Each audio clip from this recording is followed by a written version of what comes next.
তোর রুচি এত খারাপ রে দোস্ত। মাশাআল্লাহ মাল্লা রে তুই পিটিস করস পুরো মহল্লায় কিন্তু জানাই দিমু। আর তুমি নামো তো।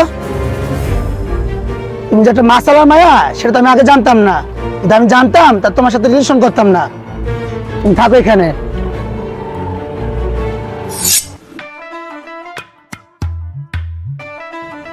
তুমি কি তোমার আব্বু আম্মুরে কইছো আমাদের বিয়ের কথা? হ্যাঁ, আব্বু আম্মু বলছে 2-1 দিনের ভিতরে তোমাদের বাড়িতে যাবে, তোমার আব্বু আম্মুর সাথে কথা বলবে। এটা নিয়ে তুমি চিন্তা করো না। সত্যি তাহলে আমাদের বিয়েটা হয়ে যাইতেছে না?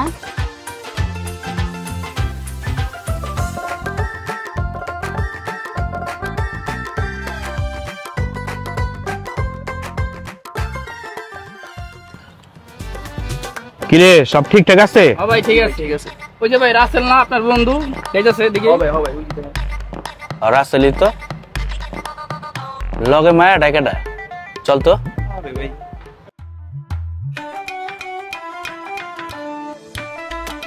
এই খারা ভাই আপনার না বন্ধু মাছালা মায়া প্রেম করে? আপনার থাম।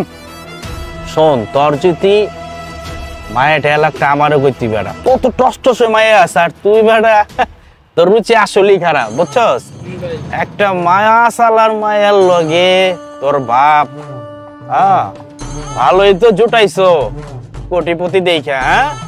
আর আঙ্গুল লাগাই ভাবলো তোর রুচি এত খারাপ রে দোস্ত। মাশাআল্লাহ মাল্লা রে তুই পিটিস করস পুরো মহল্লায় কিন্তু জানাই দিমু। আচ্ছা দোস্ত ঠিক আছে, এই বিষয়ে তোর সাথে আমি পরে কথা বলতেছি। আমি আসি, হ্যাঁ? যা তাহলে। আচ্ছা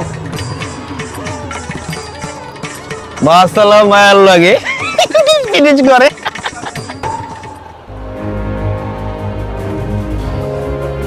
আর তুমি নামো তো। তুমি যেটা মাশাআল্লাহ মায়া সেটা তো আমি আগে জানতাম না, যদি আমি জানতাম তা তোমার সাথে রিলেশন করতাম না। তুমি থাকো এখানে।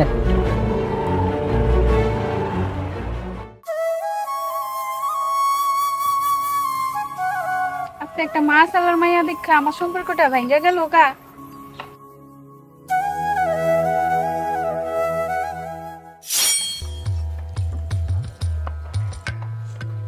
আজান দিয়া দিল, মায়াটা এখনো আইলো না। দেখি তো মায়াটা কই গেল।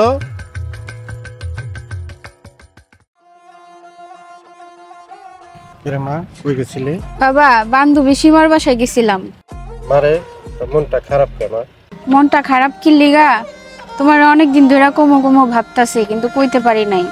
আমি একটা ছেলেরে ভালোবাসি, ছেলেটা আমারে ছাইরা চলে গেছে গা। তুমি মাছ ব্যবসা করো দেখা আমারে কইছে আমি নাকি মাছওয়ালার মাইয়া। মারে মাছ ব্যবসা কি খারাপ? আমি তো হালাল ব্যবসা করি, আমি ব্যবসা করে খাই, আমি তো চুরি করি না রে মা।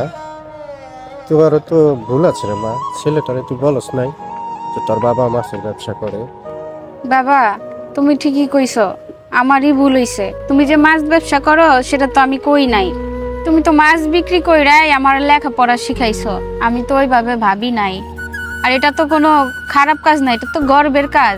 আমার বাবা মাছ বিক্রি কইরা আমার এত বড় করছে। চলো বাবা।